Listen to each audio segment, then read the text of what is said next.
Alright guys, how's it going? It is Mr. Extra from Team Extra. I have a deck profile for you. It is my most recent Punk Therion build post ban list.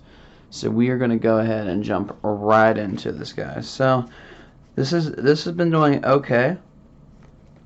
I mean, it's been doing pretty decent, not gonna lie, but it's a very situational deck right now of how the ban list is. So we're gonna go ahead and start off with Tool Zul'Aman. Zul'Aman is the searcher as always. You always want to run. I don't run 3. I used to run 3, but then you just start seeing it more than you want to. And then you're gonna run 1 Madam Spider to search for the trap card, 1 Wugon to search for the field spell because we are running the Punk field spell. 1 Shoes K to do fusions and synchro summons on your opponent's turn. That's pretty important. 2 Foxy Tune, because Foxy Tune is a big key component for this deck for special summoning from deck and sending for cost. A Deer Note. Deer Note's also pretty important with this deck as well, because Deer Note just makes like getting pump monsters from the graveyard for free. And then 2 Ogre Dance. Ogre Dance is another punk monster that does searches. So we're going to go ahead and get those out the way for you. Just get them out the way real quick. Alright. Been a long day, guys.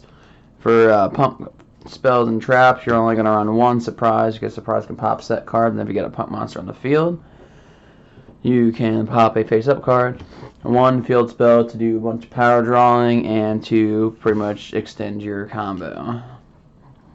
Okay, so next we're going to elaborate the Therion side for this deck.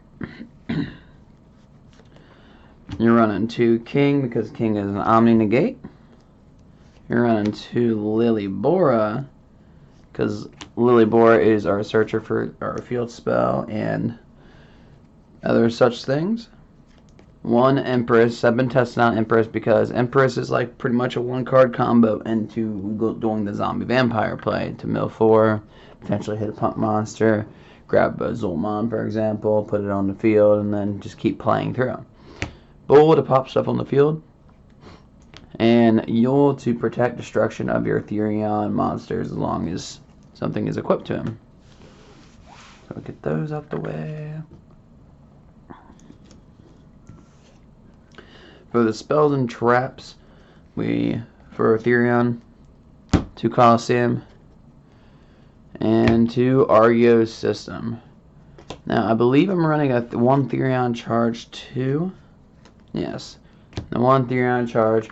Colosseum to search. Colosseum is like a key factor for keeping your Therion plays going, because if they forget about the field spell and they try to push for game, it kind of makes it a lot harder if you have bodies on the field. Argo System lets you cycle your graveyard and will let you put Therion cards back into your hand if it's in the graveyard, or you can use it to Foolish Burial Therion cards to the graveyard to start your lines for your Therions.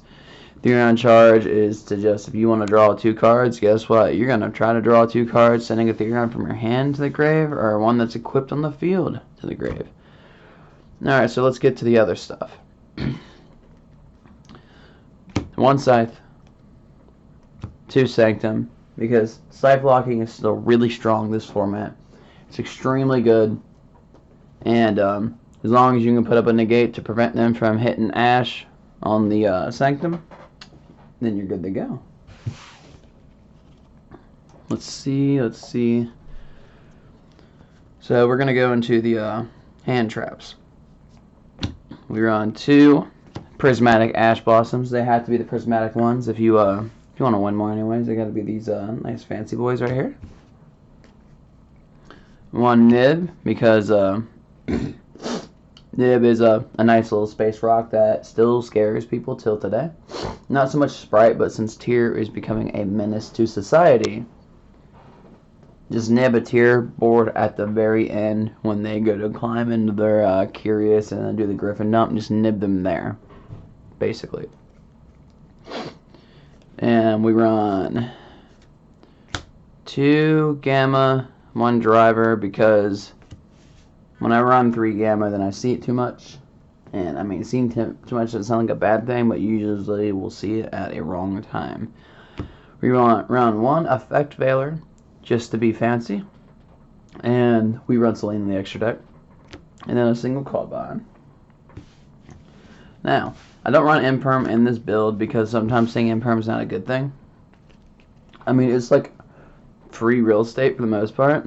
But at the same time, if you open like triple Imperm and nothing else, Imperm doesn't usually get rid of anything. It'll prevent some stuff, but right now we are not really in a hand trap format. Everyone's running board breakers, or they can just combo through whatever you're going to do. Our gas cards. Our gas cards are interesting. We run 2 Pot of Prosperity because I pulled it from the 10s, and this has been really, really nice.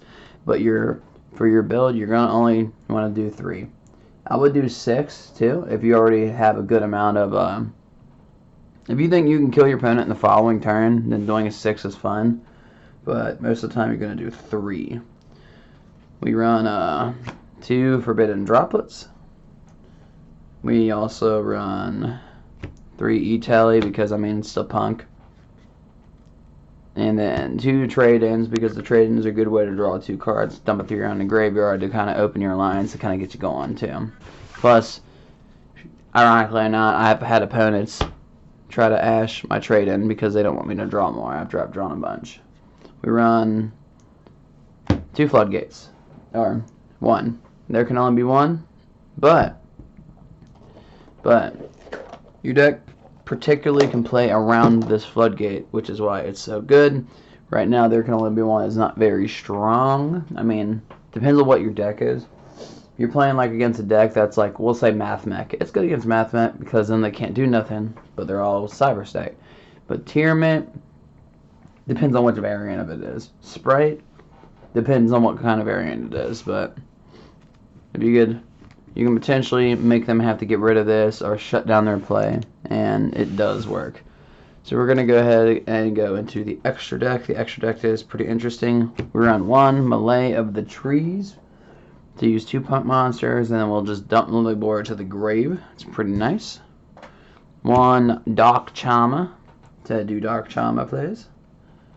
1 Dagda, which the Dagda you can honestly take out because since Hulk got banned and Chaos Ruler got banned, the extra deck is kind of weird.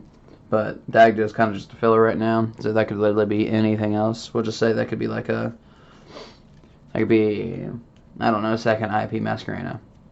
1 Lambda because we're running Gamma. 1 Selene because we're running an Effect Veiler.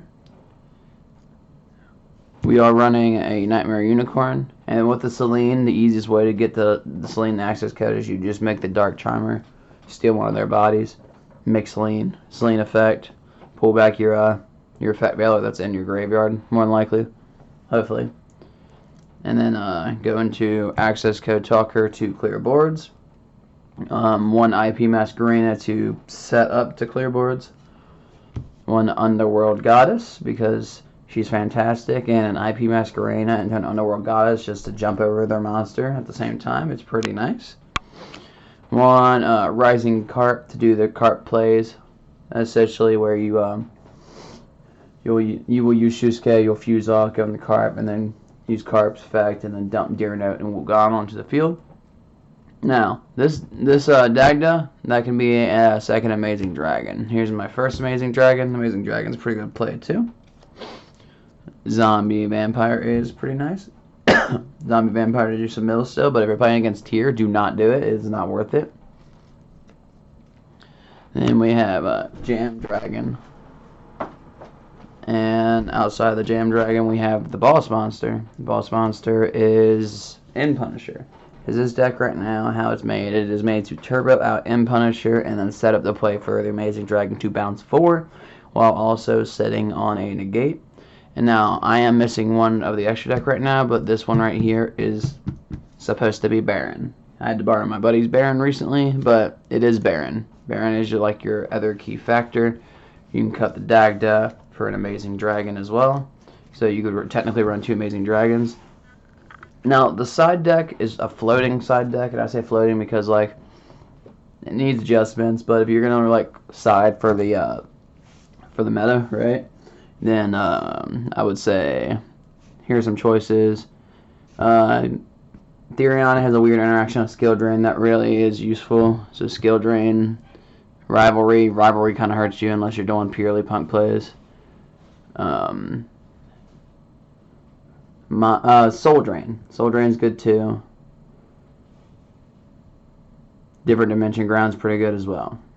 These are just some suggestions, but that is all I have for you guys for the post-banless Punk Therion build. I'm getting ready to put this deck up for a little bit, continue focusing on Labyrinth, and then the Labyrinth deck profile shall be up soon. I'm trying to wait for Darkwing Blast to post that one. But thank you for watching.